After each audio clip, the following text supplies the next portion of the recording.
Ini laporan yang kami baru terima petang tadi sekitar pukul 6 petang tadi. Kementerian Kesihatan Malaysia KKM telah membentang dan mencadangkan dalam sidang khas Majlis Keselamatan Negara MKN yang dipengerusikan oleh Yang Amat Berhormat Perdana Menteri hari ini supaya Perintah Kawalan Pergerakan 3.0 dilanjutkan untuk tempoh 2 minggu lagi.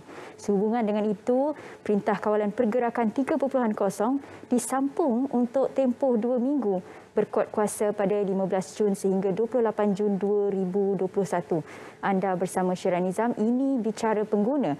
Kembali kepada ruang perbincangan kita, malam ini kita akan kongsikan kepada anda dengan jimat berbelanja di dalam talian. Ikut kepada kaji selidik yang didapati, 57% rakyat Malaysia lebih banyak membeli belah dalam talian berbanding sebelum pandemik. Ini memberi satu persekitaran yang baru dalam ekonomi atau urus niaga dalam talian Malaysia, bila mana perkara ini diterima baik oleh rakyat Malaysia. 57% bukan perkara yang sikit. Itu pada tahun 2019-2020. Untuk lebih lanjut bagi tahun 2021, kita akan bersama dengan penganalisis ekonomi sebentar lagi. Tapi sebelum tu, kami ada sediakan untuk anda senarai harga barang keperluan di bandar-bandar terpilih. Jom kita saksikan.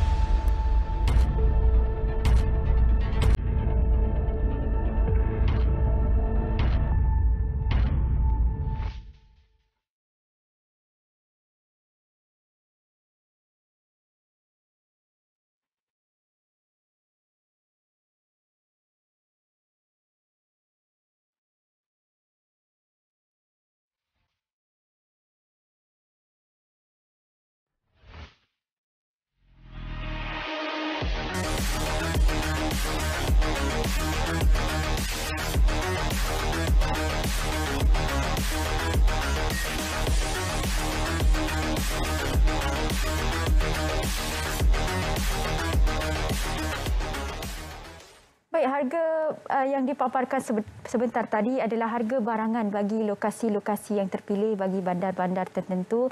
Sekiranya anda ingin memantau harga barangan di premis runcit berdekatan dengan anda boleh muat turun aplikasi Price Catcher. Itulah yang kita akan kongsikan kerana sumber ini daripada KPDNHEP. Kita kembali dengan tajuk hari ini, jimat berbelanja di dalam talian. Kita bersama dengan Profesor Madya Dr. Noradili Rizwan Shah Muhammad Dali, penganalisis ekonomi, juga pensyarah Fakulti Ekonomi dan Muamalat Universiti Sains Islam Malaysia. Apa khabar, Prof? Khabar baik, apa khabar Syirah? Baik, Prof. Hari ini dah tak raya lagi lah, tapi kita nak berbincang berkenaan dengan berbelanja, Prof.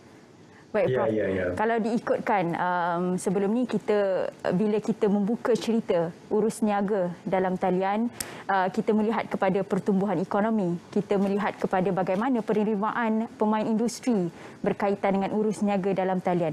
Tetapi apa yang menjadi perhatian kita hari ini, bagaimana tingkah laku pengguna hari ini berhubung dengan urus niaga dalam talian. Silakan, Prof. Okey, pertama sekali kita lihat kepada ekonomi semasa.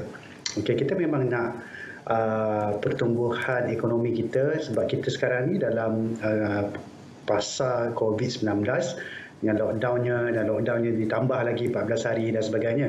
Dan ekonomi kita memang sekarang ni agak meruncing, agak meruncing, dan apabila berlakunya lockdown ni, maka kebanyakan urusan ataupun transaksi ekonomi ni tidak dapat dijalankan seperti biasa. Dan muncullah ekonomi digital ni. Ekonomi digital di mana segala transaksi dibuat di atas talian, pembelian, pengantaran dan sebagainya dijalankan, dan ini adalah satu petanda yang baik untuk ekonomi. Okay, sebab kita mahukan ekonomi kita terus bergerak walaupun kita mengalami lockdown. Okay? Tapi seperti yang Syirah maklumkan tadi, kita nak lihat daripada konteks pengguna pula. Okay? Konteks pengguna. Dan kalau kita lihat apakah itu yang pengguna tu ialah orang yang akan membelilah. Kalau dalam satu ekonomi itu kita akan ada firma, kita akan ada pengguna, kita akan ada kerajaan, dan inilah tiga komponen utama dalam sesuatu ekonomi. Okey. Baik Prof, kalau lihat kepada tingkah laku pengguna ini, ada kemungkinan ia berubah, dan kalau sekiranya ia boleh berubah dan mungkin pengaruh apa yang memberi perubahan kepada tingkah laku pengguna? Okey, bila kita bercerita tentang tingkah laku pengguna, sekarang ni pengguna ialah kita. Okey, tingkah laku ni ialah kita punya kelakuan kita. Okey, sebenarnya kalau kita melihat kepada tingkah laku pengguna ni ialah macam mana mula-mula dia belajar tentang sesuatu produk ataupun suatu perkhidmatan. Okey, dia ada learning process. Lepas tu kita juga kena tengok kepada attitude dia. Okey, kita juga akan tengok kepada bagaimana proses untuk membuat keputusan tersebut. Okay? Dia adalah satu proses untuk membuat keputusan sama ada nak beli ataupun tidak beli. Itu adalah consumer behavior. Okay, consumer behavior. So maksudnya pengguna ni dia akan nak membuat keputusan untuk membeli tu, dia berasaskan banyak faktor-faktor banyak faktor-faktor seperti dia punya kelakuan dia, attitude dia, bagaimana proses pembelajaran dia tentang sesuatu produk dan sebagainya. Sebab tu pemasar ni, marketing ni dia akan cuba mempromosikan produk dan juga perkhidmatan ni supaya dikenali oleh pengguna, dan pengguna tu boleh memahami tentang produk-produk tersebut. Jadi dia adalah satu proses untuk membuat keputusan untuk membeli sesuatu barang atau perkhidmatan. Dan apabila kita contohnya dah memahami tentang produk tersebut ataupun cara dalam konteks ni, kalau online ni, digital ni ialah cara untuk membuat pembelian di atas talian. Okey, maka kita boleh melihat akan berlakunya perubahan dari segi tingkah laku. Okay, tingkah laku. Kalau dulu kita kena pergi keluar, pergi shopping mall ke, ataupun kena pergi hypermarket ke, supermarket ke, kedai runcit ke untuk membeli sesuatu barangan atau untuk mendapatkan sesuatu perkhidmatan. Tapi sekarang ni kita hanya perlu buka je laptop ataupun komputer ataupun gunakan telefon bimbit, dan kita boleh melayarai sesawang yang menjual produk-produk secara atas talian ni, dan kita cuma klik je buy, klik beli kan, dan bayar perkhidmatan tersebut, dan besoknya mungkin barang itu akan sampai ke rumah kita. Baik Prof, kalau kita lihat kepada sistem pembelian dalam talian ini, kalau kita imbas balik, ia bermula seawal tahun 2008, 2009, 2010. Tapi penerimaan tu sedikit perlahan berbanding dengan negara-negara maju yang lain menerima cepat. Dan bagaimana Prof rasakan rakyat Malaysia beradaptasi dengan urus niaga dalam talian ni, Prof? Okey, sebenarnya kalau kita lihat dalam konteks ni, kita kalau tengok kajian yang dijalankan oleh SKMM kan, kita dapat melihat bahawa penggunaan internet tu meningkat daripada tahun ke tahun. Penggunaan internet mula-mula kita kena belajar internet dulu. Okay, lepas tu kita lihat juga penggunaan perkhidmatan ATM, okay, benda-benda yang berkaitan teknologi, dah penggunaan ATM, transaksi online, perbankan dan sebagainya, itu pun menunjukkan peningkatan. Cuma dari segi pembelian di atas talian pada waktu tersebut mungkin belum lagi mendapat sambutan yang sangat hangat sekarang ni. Sekarang ni lain sebab apa dia sambutannya hangat? Sebab kita memang lockdown. Mungkin kita memang PKP 1.0, 2.0, 3.0 tu memang kita tak boleh keluar. Jadi kita memang terpaksa membeli menggunakan atas talian. Kebanyakannya kita dah mungkin yang PKP 1.0 kita dah total lockdown kan. Total lockdown tu memang hanya seorang je boleh keluar. Okey, dan membuat pembelian. Jadi yang lain-lain kat rumah tu dia dah start lah tengok kan macam mana nak belikan barang-barang dan semua, dan mendapat insentif seperti kredit, subsidi kredit kepada belia dan sebagainya kan. Dan ini macam menggalakkanlah industri atas talian ni lebih berkembang dengan lebih maju lagi. Jadi pada tahun 2019 penggunaan ataupun rakyat Malaysia 22% menggunakan pembelian atas talian ni. Tapi tahun 2020 masa time COVID, maksudnya masa lockdown 2020 kan, kita lihat peningkatan kepada 57% tadi. Peningkatan sebanyak 31% lah lebih kurang. Jadi pada tahun ni, tahun 2021 ni, kita jangkakan ianya akan meningkat lagi. Dia akan meningkat lagi, mungkin kalau dia tak meningkat sebanyak 32% pun mungkin akan meningkat sebanyak lebih kurang 20% ataupun 25%. Dan ini akan membuatkan lebih ramai lagi rakyat Malaysia akan menceburi lah, katakan, pembelian di atas talian ni. Maknanya ini anggaran boleh mencecah sehingga 70% ke 80% ya, Prof? Ya, mungkin kita akan mencecah 70 hingga 75 kan, peratus ataupun 80% lah kalau dia punya peningkatan yang sangat tinggi lah. Jadi sebab apa, kita masih ada lagi yang maksudnya dia dalam menggunakan sesuatu produk ni ataupun satu teknologi baru ni, inovasi baru ni, dia ada beberapa kategori ataupun golongan pengguna, iaitu ada yang innovator, yang cepat-cepat dia kalau sesuatu produk dia keluar, dia yang paling pertama sekali nak membeli kan, ataupun nak mendapatkan produk tersebut. Ada juga yang dipanggil laggard. Laggard ni dia akan tunggu dan lihat dulu. Mungkin dia kata boleh ke beli online ni kan, dia ada macam sanksi, so dia nak tengok kawan-kawan dia dulu dah beli online, dah okey, dah apa semua, barulah dia nak cuba. Jadi yang mungkin yang 25% lagi tu adalah kumpulan-kumpulan inilah yang masih lagi mahu membeli secara fizikal. Okey, kalau diikutkan kepada ulasan Prof tadi, mereka yang membuat pembelian atau urus niaga dalam talian mengikut kepada, kalau dulu ikut kepada kajian mereka yang muda, kewangan yang stabil, tapi kini lebih kepada ikut keadaan semasa, PKP, dan kalau ikutkan kepada runcit-runcit atau perkara runcit-runcit, bukan sahaja runcit, sekarang fashion pun ada dalam talian. Perubahan-perubahan itu yang menyumbang kepada golongan-golongan ini menerima urus niaga dalam talian. Tapi Prof, kita nak bincang bahananya pembelian dalam talian sekiranya ia tidak dikawal, tapi sebelum itu kita akan berehat seketika. Baik.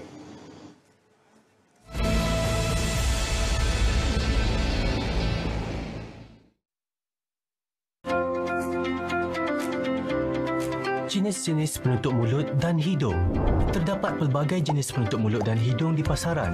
Penutup mulut dan hidung jenis kain tidak sesuai digunakan untuk mengelak jangkitan virus. Penggunaannya adalah untuk mengelak kesejukan. Penutup mulut dan hidung jenis PAN tidak sesuai digunakan untuk mengelak jangkitan virus. Penggunaannya lebih kepada fashion. Penutup mulut dan hidung N95 memberi perlindungan kepada petugas kesihatan yang mengendalikan pesakit di hospital. Penutup mulut dan hidung 3 lapis paling sesuai digunakan bagi mengelak jangkitan virus. Siapa perlu memakai penutup mulut dan hidung 3 lapis ini? Kementerian Kesihatan Malaysia menyarankan pemakaian penutup mulut dan hidung jenis 3 lapis kepada golongan berikut: penjaga individu yang ada gejala pernafasan, petugas kesihatan yang mengendali pesakit, petugas di barisan hadapan, individu yang ada gejala pernafasan. Langkah-langkah pemakaian penutup mulut dan hidung 3 lapis. Pastikan bahagian berwarna di luar dan putih di dalam, serta kepingan logam di atas hidung. Tutup keseluruhan hidung dan mulut anda. Pegang kedua-dua tali gelung dan sangkutkan pada telinga. Gunakan kedua-dua belah tangan membentuk kepingan logam mengikut bentuk hidung anda. Tips pemakaian penutup mulut dan hidung. Elakkan menyentuh bahagian dalam dan luar penutup mulut dan hidung. Jangan memakai di bawah dagu. Jangan berkongsi dengan orang lain. Hanya boleh dipakai sekali sahaja. Jangan letak merata-rata. Tukar apabila telah lembap. Dipakai tidak melebihi 8 jam. Pelupusan penutup mulut dan hidung. Pegang kedua-dua tali gelung dan tanggalkan penutup hidung dan mulut. Buang ke dalam tong sampah yang bertutup. Cuci tangan dengan air dan sabun.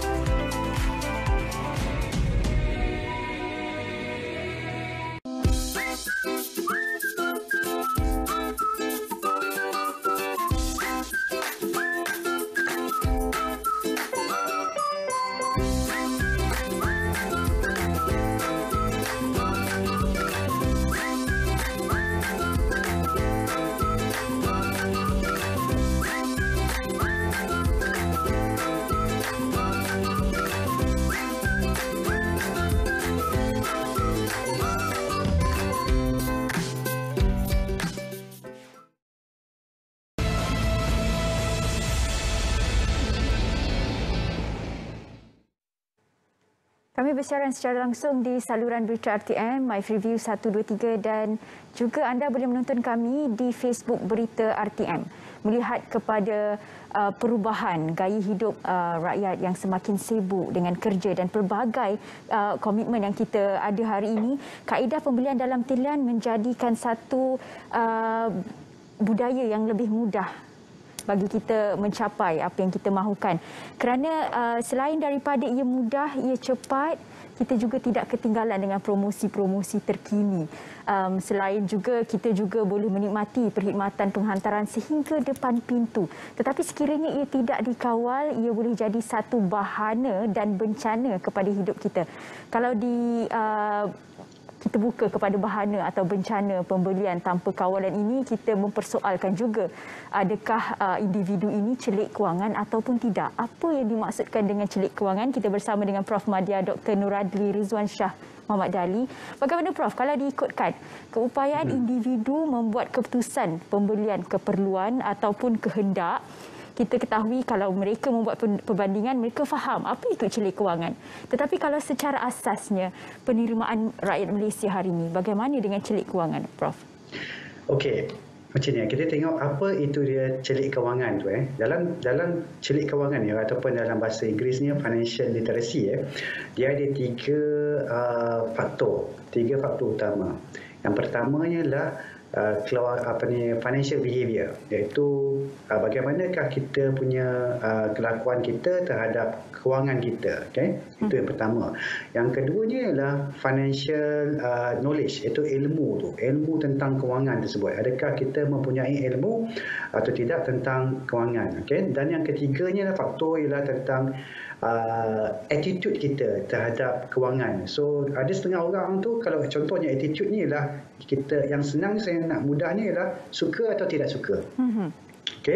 Attitude ni you like or you don't like, kan. Jadi dalam konteks ni kadang-kadang tu ada setengah tu bila cerita tentang kewangan dia, tak naklah cerita, saya tak, dia terus shut down dia, kan. Dia maksudnya dia tak nak berbincang dengan contohnya dengan keluarga ke ataupun dengan rakan ke tentang isu-isu kewangan. Jadi mungkin ianya adalah satu benda yang mungkin agak tabu bagi mereka untuk berbincang tentang itu. Attitude, attitude. Dan kadang-kadang tu bila cerita tentang kewangan ke apa,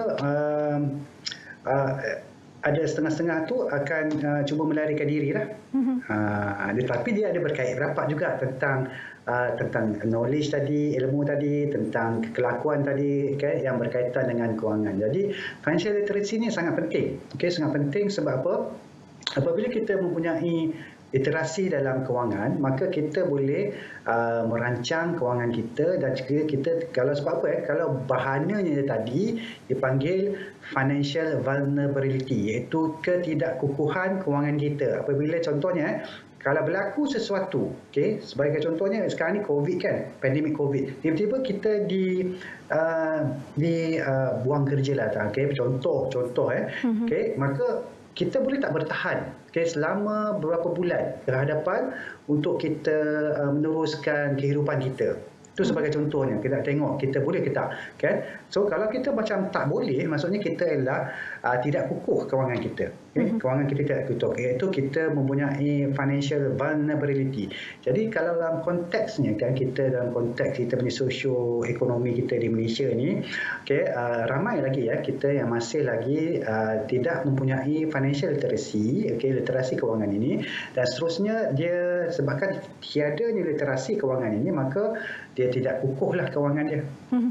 Kalau diikutkan dalam konteks celik kewangan ni atau financial literacy ni, selalunya mereka yang celik kewangan ini membuat perbandingan atau apa faktor yang memberikan mereka satu rangsangan sama ada mahu berbelanja ataupun tidak, Prof? Okey, dia sebenarnya macam ni. Kalau kita melihat pada kewangan ni, kita bukan hanya melihat pada waktu sekarang. Kita akan melihat pada waktu hadapan. Pada waktu, contohnya kita bekerja sekarang ni, kita masih bekerja, tapi pada waktu akan datang mungkin kita akan bersara, kan. So kita perlu ada perancangan. Sebagai contohnya, kalau dah bersara nanti nak perlukan juga pada untuk memenuhi keperluan hidup dan sebagainya, tapi mana datang pendapatan tersebut kalau kita dah tak bekerja, kan? Jadi dalam konteks ni kita berbelanja ataupun menabung tu adalah satu benda yang ni dalam konteks psikologi dia ni. Okey, kita nak sekarang ke kita nak masa yang akan datang? Macam tu. Kita panggil dalam teorinya ialah instant gratification ataupun delayed gratification. So maksudnya kalau kita nak sekarang, semuanya nak sekarang, semua nak sekarang, kan? Tapi sebab tu kita akan berbelanja lebih, okey? Kita akan menggunakan kredit dan sebagainya sebab kita nak tu benda tu sekarang. Okay? Dan kita tak boleh tunggu, delayed gratification tu. So kalau dalam satu contoh kajian yang telah dilakukan pada tahun, saya tak ingat berapa, tapi dia memberikan marshmallow kepada kanak-kanak. Okay, marshmallow, gula-gula marshmallow tu. So dia tanya kepada kanak-kanak tersebut, nak marshmallow ni satu, kalau nak sekarang, okay, boleh dapat satu. Tapi kalau tunggu lagi sejam, okay, boleh dapat dua. Okey. Jadi yang ini adalah psikologinya. Jadi kanak-kanak tu ada yang ambil yang satu tu sebab dia nak sekarang, dia tak boleh sabar. Kan? Ada yang boleh sabar, dia tunggu tengok je apa, tapi dia dapat dua marshmallow selepas sesuatu masa yang tertentu tu. Kan? Dia sama juga sekarang ni. Kalau kita nak belanja sekarang ataupun kita tak nak menyimpan sekarang, okay, so maksudnya kita takkan ada pada waktu hadapan. Okay? So dalam konteks ni dia berkait rapat dengan psikologi, okay, dengan financial literacy tadi, okay, dengan socio-economic, faktor-faktor socio-ekonomi dan sebagainya. So dalam konteks ni kita kalau boleh kita tak nak, kalau sebagai contohnya kalau kita mempunyai masalah kewangan, kita tak nak berada dalam masalah kewangan tu selama-lamanya. So kita kena keluar daripada kepompong masalah kewangan tersebut. Okey, baik Prof. Kalau macam Prof ulaskan tadi, mereka yang celik kewangan, mereka akan membuat pertimbangan status kewangan mereka dari segi sosioekonominya. Tetapi ada mungkin perubahan situasi kalau kita ikutkan kepada pandemik boleh mengubah seseorang itu atau pertimbangan celik kewangan mereka. Okey, dalam situasi pandemik ni kita mengalami kadang-kadang apabila kita mengalami satu kesulitan, okey. Kesulitan sebagai contohnya mungkin pada waktu pandemik ni gaji kita dikurangkan ke, ataupun tak boleh buat overtime ke, ataupun tak boleh nak buat kerja-kerja yang biasa kita buat dulu. Jadi mungkin kita akan mempunyai masa sedikit untuk kita merenung balik apa masalahnya.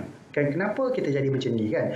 Mungkin pada waktu tersebut kita boleh berfikirlah, boleh. Okey, kalau contohnya kalau kita berjimat dan sebagainya, kita akan boleh untuk menampung masa hadapan atau waktu terjadinya, okey, sesuatu benda yang kita sendiri tak sangka. Sebagai contohnya pandemik COVID-19 ni siapa sangka boleh berlaku, kan?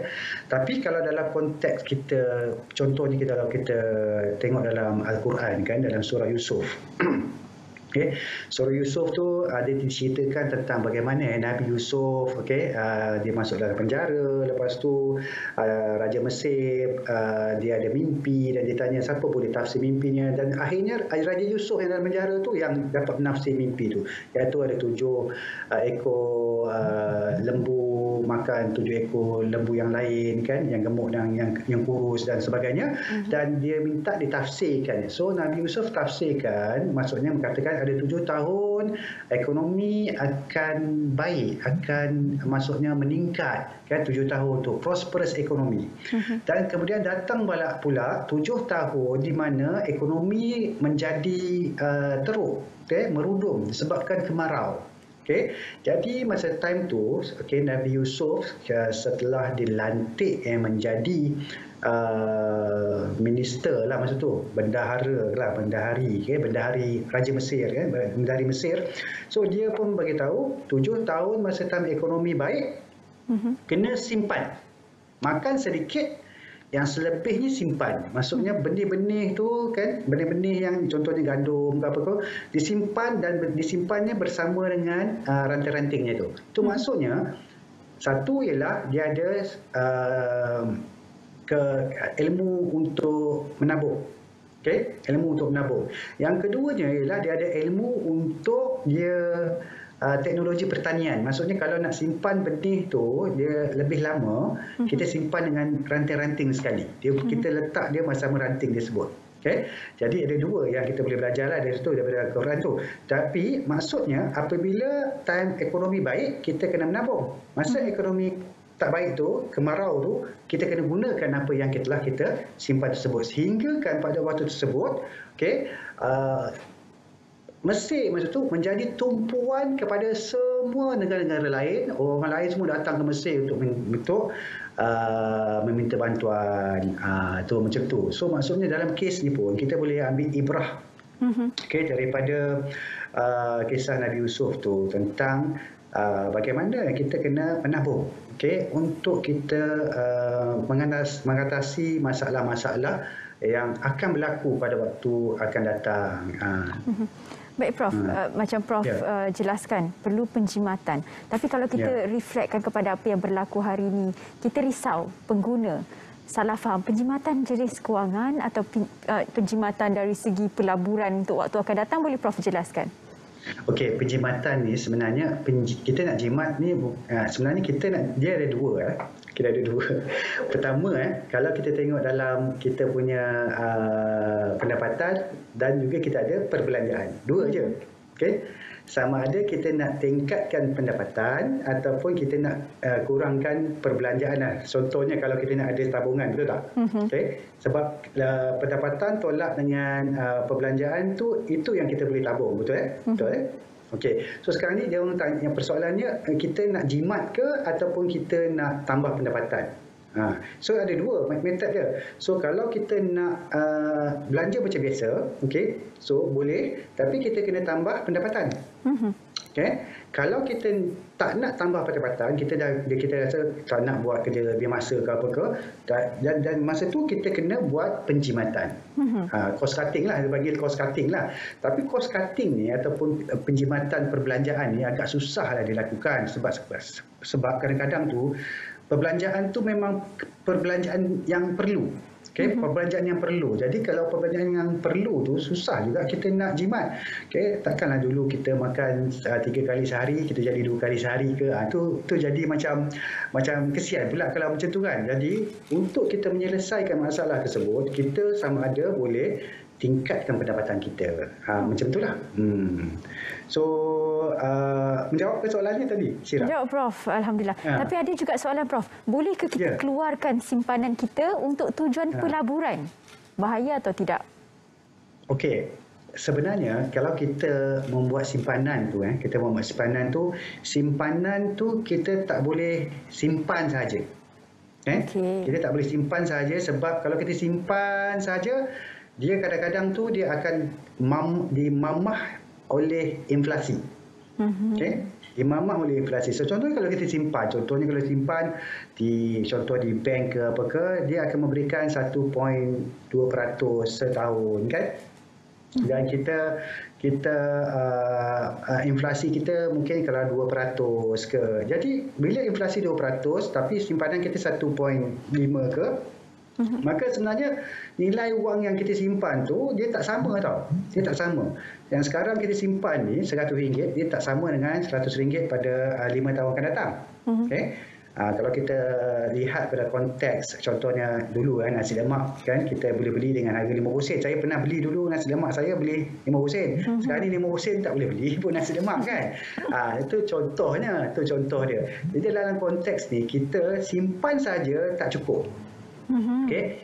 Kita memang kena jadi satu masyarakat yang dipanggil masyarakat pelabur. Okay, masyarakat pelabur. Sebab apa? Bila kita melaburkan kita punya simpanan tu, dia akan memberikan pulangan yang lebih tinggi.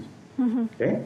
Jadi pelaburan ni ada banyak jenis. Okey, ada banyak jenis. Sebagai contohnya, pelaburan dalam hartanah, pelaburan dalam emas, pelaburan dalam saham amanah, okey, pelaburan dalam saham, pelaburan dalam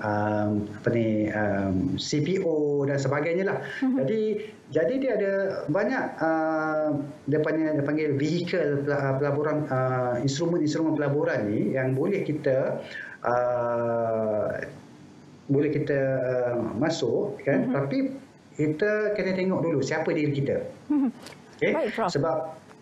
Baik, Prof. Kalau Prof dah masuk dengan isu pelaburan, ada sebenarnya soalan-soalan yang menunggu berkaitan dengan isu pelaburan. Tapi sebelum tu, Prof, kita beri waktu untuk kita berehat dulu. Kita akan kembali selepas ini di Bicara Pengguna.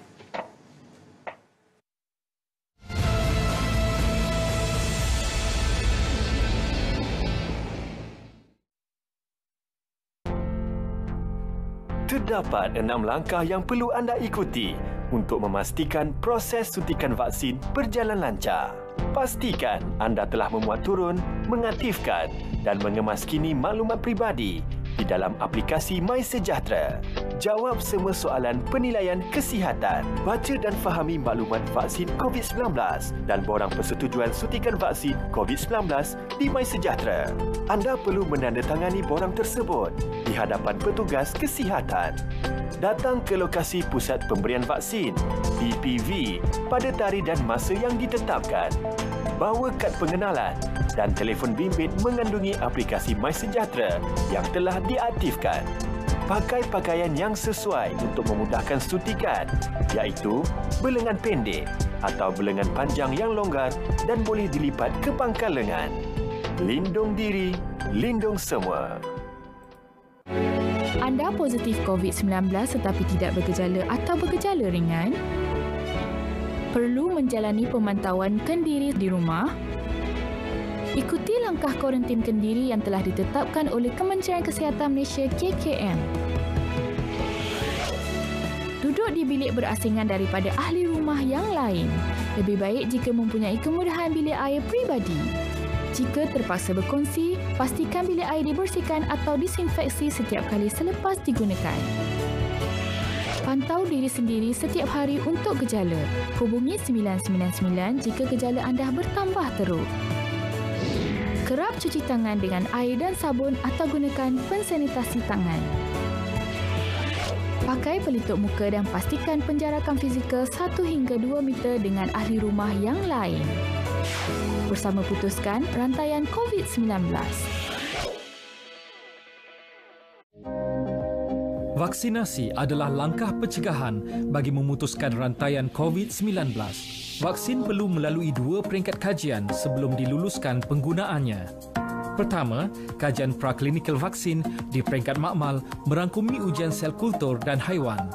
Manakala peringkat kedua, kajian klinikal vaksin yang membabitkan manusia dan merangkumi 3 fasa. Fasa pertama, kajian membabitkan puluhan sukarelawan untuk mengetahui kesan tidak balas dan keselamatan vaksin peringkat awal.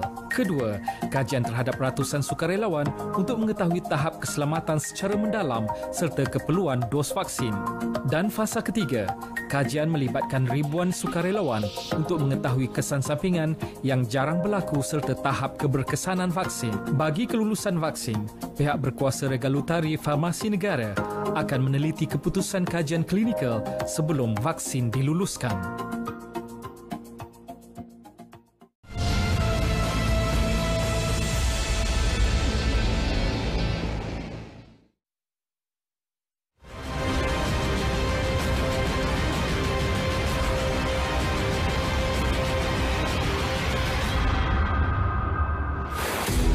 Setakat 1 Jun 2021, sejumlah 615,000 dos vaksin COVID-19 telah diterima Jabatan Kesihatan Negeri Selangor JKNS, berangkumi 434,070 dos vaksin Pfizer, 146,440 dos vaksin Sinovac dan 34,700 dos vaksin AstraZeneca.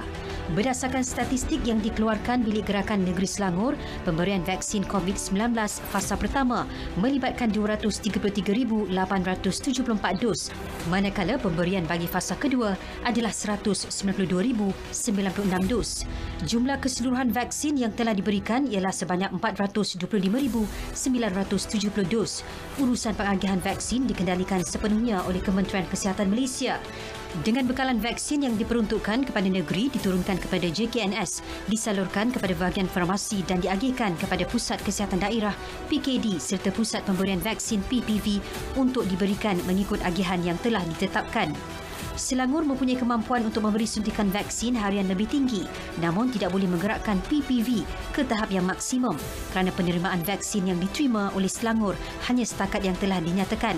Semua rakyat Malaysia dinasihati untuk terus berdisiplin dan sentiasa mematuhi SOP yang ditetapkan bagi memutuskan rantaian jangkitan COVID-19.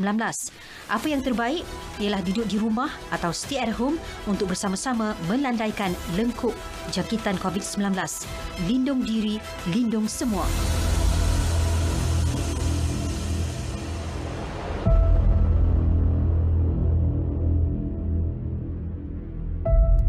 Malaysia 8.1 juta telah pun berdaftar, 2.7 juta telah pun divaksin. Tetapi kita mengejarkan 80% imuniti kelompok. Di mana anda yang berada di rumah yang belum berdaftar, silakan berdaftar, dan sekiranya anda memerlukan maklumat terkini, anda boleh layari jkjav.gov.my. Berbalik kepada tajuk kita hari ini, berbelanja, jimat berbelanja di dalam talian. Kalau diikutkan kepada dimensi baru, urus niaga dalam talian. Urus niaga dalam talian ini memberi satu dimensi baru kepada shopaholic. Bila mana internet dah menjadi satu kemudahan penting negara, juga kebanyakan daripada kita memakai atau menggunakan telefon pintar, dan ini kemudahan-kemudahan ini memberi satu faktor penting berlakunya urus niaga dalam talian.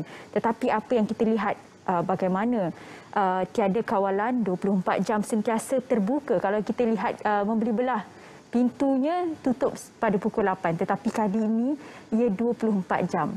Melihat kepada kesannya kepada ekonomi dan bagaimana sudut pandang penganalisis ekonomi terhadap konsumer, tentunya pengguna, silakan Prof. Okey, soalan yang Syira tanya tentang ekonomi dan juga kepuna. Ya. Jadi ada dua side yang saya kena cerita tadi. Kalau dari segi ekonomi, kita tengok daripada segi ekonomi, baguslah. Sebab ekonomi boleh berjalan 24 jam. Maksudnya benda tu boleh jualan tu, okey, dulu kalau kita hanya sampai pukul 10 malam saja, kita contohnya kita boleh berjual, tapi sekarang ni sampai pukul 10 malam ke 11 malam ke 12 ke 1 pagi pun masih lagi kita boleh berjual beli, okey. Jadi dari segi ekonomi, saya rasa ialah satu benda yang baik untuk ekonomi, okey. Dari segi pengguna pula, dia ada dua aspek jugalah. Pertama, yang memudahkan pengguna, okey, apabila untuk membeli atas talian ni dan sebagainya. Tapi dari segi satu konteks juga, ia dia terlalu mudah, okey, untuk pengguna sehingga dia menjadikan satu penyakit dia panggil lah. Kita panggil penyakit lah. Shopaholic ni adalah satu penyakit sebab dia adalah satu ketagihan, okey. Apabila kita ketagihan tu, dia tak kiralah ada ketagihan game ke, okey, shopping ke, ataupun kalau ada yang juga yang apa-apa yang berasaskan kepada ketagihan ni adalah satu penyakit. Okey, sebab apa? Contoh kalau dia sepatutnya dia tak perlu beli, okey, tapi kan sebabkan benda tu ada depan mata, dia boleh beli dan dia boleh klik, maka dia membeli. Jadi itu adalah satu ketagihan. Kalau sehari dia tak beli tu macam tak cukup tahu dia punya kehidupan dia. Jadi apabila ianya dilakukan dengan kerap, okey, ianya mungkin akan menjejas, okey, kedudukan kewangan dia. Itu yang kita takut tu kepada pengguna, okey, kepada pengguna apabila dia tidak dapat mengawal, okey, locus of control diri dia tu, maka dia akan terjebak kepada masalah kewangan yang sangat mendalam. Baik, kalau kita lihat pada apa yang berlaku hari ini, Prof, jualan dalam talian setiap bulan ada promosinya, kita tahu 5566 dan kita tak nak terlepas dengan tawaran-tawaran harga promosi. Bagi kita ia satu penjimatan. Tapi sebenarnya apa pertimbangan yang bijak yang perlu dibuat kepada pengguna, Prof? Okey, dalam kita memenuhi keperluan kita ni, ini saya tengok daripada konteks ekonomi Islam. Ekonomi Islam, dia ada membahagikan ke kita punya keperluan kita ni, kita punya bagaimana kita untuk membeli ataupun menggunakan perkhidmatan ni kepada tiga kategori. Pertama ialah dipanggil daruriyat, iaitu keperluan asas. Keperluan asas. Keduanya ialah hajiyat, iaitu kehendak. Kehendak kita. Dan yang ketiganya adalah tahsinian, iaitu kemewahan, barang-barang mewah. Kalau contohnya kita nak perlu membeli sesuatu itu adalah untuk memenuhi keperluan asas.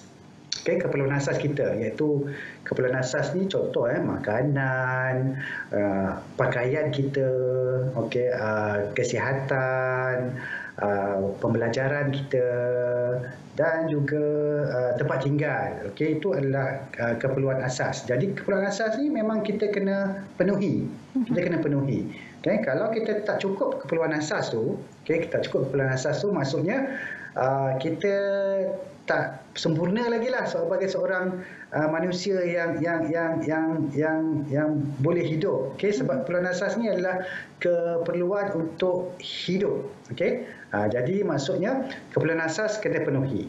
Keperluan asas. Jadi kalau dia pembeli pada waktu 6 bulan 6 ke 5 bulan 5 ke, tapi adalah untuk memenuhi keperluan asasnya, itu satu penjimatan lah. Satu penjimatan lah, sebab dia menjimat pada waktu tersebut, memang harga tersebut mungkin lagi murah dan dia membeli pada waktu tersebut. Tetapi kalau dalam satu konteks lagi, iaitu naik satu konteks lagi tu, hajiyat, itu kehendak. Kehendak ni maksudnya perkara-perkara yang memudahkan kita. Memudahkan kita dalam kita untuk melakukan sesuatu tu. Contohnya kita beli menggunakan produk ataupun perkhidmatan tersebut, dia akan memudahkan kehidupan kita. Jadi kat situ dia tak perlulah, maksudnya kalau kita ni, kalau dia tak ada, kita tak boleh hidup. Kita boleh hidup, cuma susah sikit je. Susah sikit je. So itu adalah satu konteks lagi.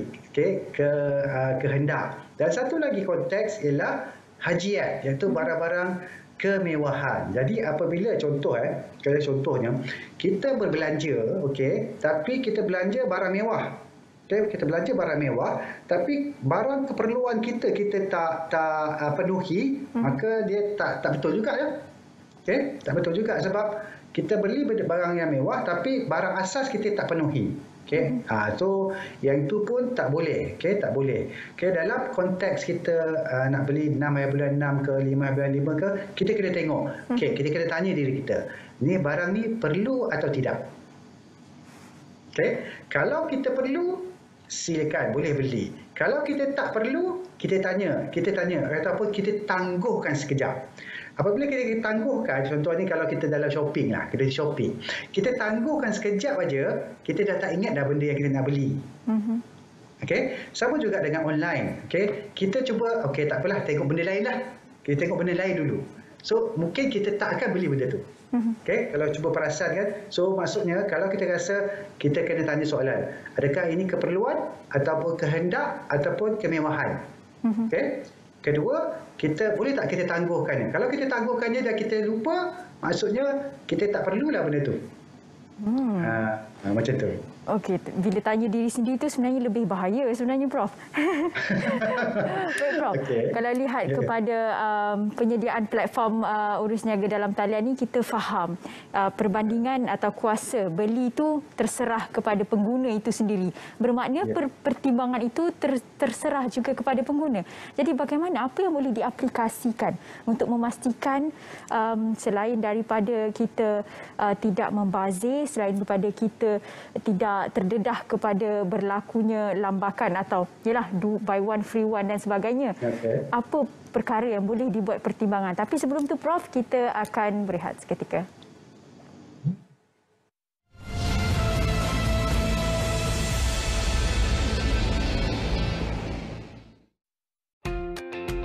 COVID-19 menular dari seorang individu yang dijangkiti kepada individu lain melalui titisan pernafasan atau bersentuhan pada permukaan yang tercemar dengan virus COVID-19. Kadar kebolehjangkitan atau R0 menentukan berapa cepat virus boleh merebak. Dalam kata lain, jumlah individu yang positif dijangkiti secara puratanya oleh seorang kes positif. Sekiranya R0 adalah 2, jumlah kes jangkitan akan berlipat ganda, iaitu seorang kes positif menjangkiti 2 orang lagi, 2 orang kepada 4 orang, 4 orang kepada 8 orang dan seterusnya.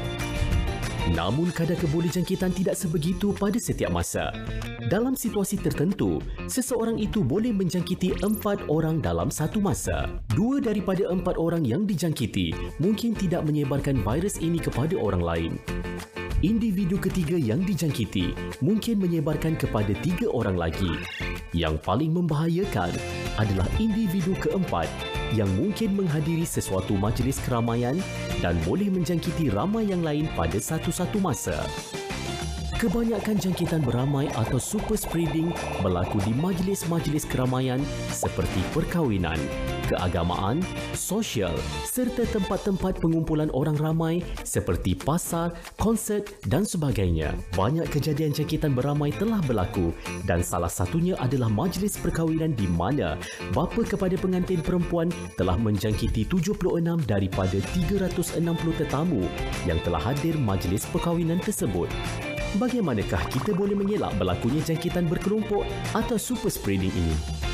Pertama, sekiranya anda diarahkan untuk kuarantin di rumah atau disyaki kontak rapat kes positif, pastikan anda kekal dalam rumah sehingga tempoh kuarantin. Kedua, kebanyakan individu yang dijangkiti tidak menunjukkan gejala jangkitan. Oleh itu, yang paling penting, kita jaga diri kita dan keluarga kita. Cara yang terbaik adalah dengan mengelakkan 3S yang merupakan penyebab utama jangkitan, khususnya jangkitan ramai atau super spreading. Elakkan tempat sesak seperti tempat tumpuan orang ramai atau majlis keramaian. Elakkan tempat sempit, khususnya tempat tertutup. Elakkan sembang dekat dan juga sembang lama. Ini kerana tempat yang sesak dan sempit pada kebiasaannya merupakan tempat-tempat sukar untuk mengamalkan penjarakan fizikal. Kurangnya pengudaraan yang baik dan sembang dekat sukar dielakkan. Risiko jangkitan adalah sangat tinggi walaupun memakai pelitup muka. Kini, anda adalah frontliner. Anda bijak dan sudah pasti anda boleh elak jangkitan dan menjangkiti orang lain.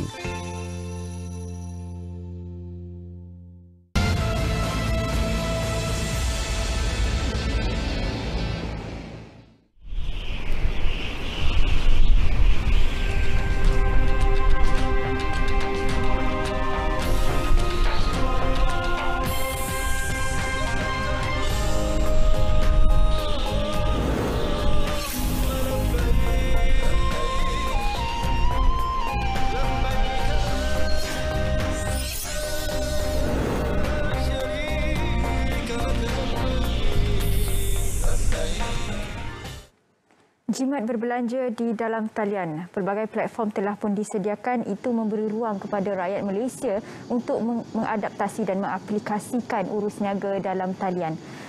Tapi kita risau atau kita melihat kepada sudut urus niaga dalam talian ini ada juga kelemahan-kelemahannya. Disebabkan kalau kita lihat kepada beberapa platform yang diberikan kelonggaran bila mana pembelian boleh dilaksanakan secara ansuran, pembelian juga boleh selain daripada ansuran, ada beberapa platform yang menyediakan syarat-syarat yang longgar. Kalau kita tahu, beberapa platform juga memberi kelonggaran bila mana perlukan pengesahan Bumiputera dengan hanya memaparkan IC dan sebagainya. Apa yang mungkin Prof boleh jelaskan bagaimana dengan kelonggaran ini boleh memberi kesan kepada individu pengguna? Okey, kalau daripada segi firma tu memang baguslah, dia berinovasi, dia nak jual, meningkatkan jualan dia, so dia boleh mudahlah untuk menjual barang. Tapi dari segi pengguna ni pula, apabila kita mudah untuk dapat kredit, untuk buat ansuran dan sebagainya, itu yang tadi tu kita mula-mula boleh tahan nafsu. Okey, untuk tidak membeli, tapi sebabkan dipermudahkannya lagi, itu yang jadi instant gratification tadi tu berbanding dengan delayed gratification. Kalau instant gratification, okey, ambil dulu sekarang, beli dulu sekarang, lepas tu bayar kemudian. Tapi berbanding kalau kita delayed gratification, maksudnya kita kumpul duit sikit, bila cukup baru kita beli, kan? So dalam konteks ni, dia akan memberikan kemudahan kepada pembeli, tapi ia juga boleh menjadi satu masalah kepada kewangan pengguna tersebut. Jadi terutama orang-orang yang muda-muda ni, belia-belia ni kan, apabila diberikan dengan peer pressure-nya, okay, kawan-kawan buat pun nak macam tu, nak ikut macam tu, jadi dia akan terikut-ikut, okay, dengan fashionnya, trendnya dan sebagainya, kan. Dan kadang-kadang benda tu pun tidak diperlukan, okay, tidak diperlukan untuk kehidupan pun, dia cuma adalah sebagai satu kehendak lah ataupun kemewahan, okay. Okay, apabila dalam konteks ni saya tengok belia ni, dia perlu belajar macam mana untuk merancang kewangan pertama. Kedua, mengurus kewangan tersebut. Okay, semula dia kena rancang. Okay, kena buat bajet. Okay, contohnya bulan ni nak belanja apa? Bulan ni berapa banyak boleh belanja atas talian? Kita ada poket-poket kita tu. Okay, untuk sewa rumah seberapa, untuk bayar bil elektrik air berapa, untuk bayar PTPTN dulu tu berapa, lepas tu untuk dah macam-macam lagi, dan ini untuk shopping berapa. Tapi bila dia tak buat perancangan macam tu, itu kadang-kadang tu dia belanja lebih daripada pendapatan dia. Apabila dia belanja lebih daripada pendapatan dia, maka ini akan jadi defisit.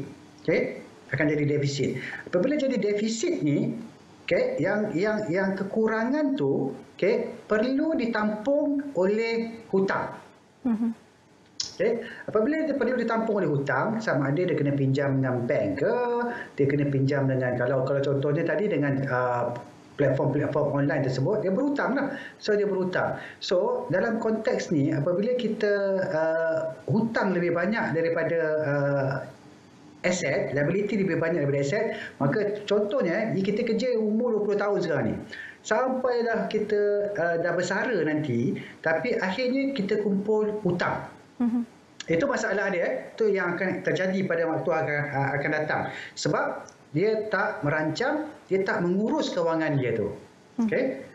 Itu dua tu yang penting tu. Yang penting rancang dulu, lepas tu urus. Okay? Urus kewangan supaya tak menjadi masalah pada waktu akan datang. Cuba bayangkan, kita kerja daripada pagi sampai ke malam, sampai ke malam. Okay? Sekarang ni kerja work from home lah kan. Okay? Tapi dah 40 tahun kerja, yang dikumpulnya adalah hutang.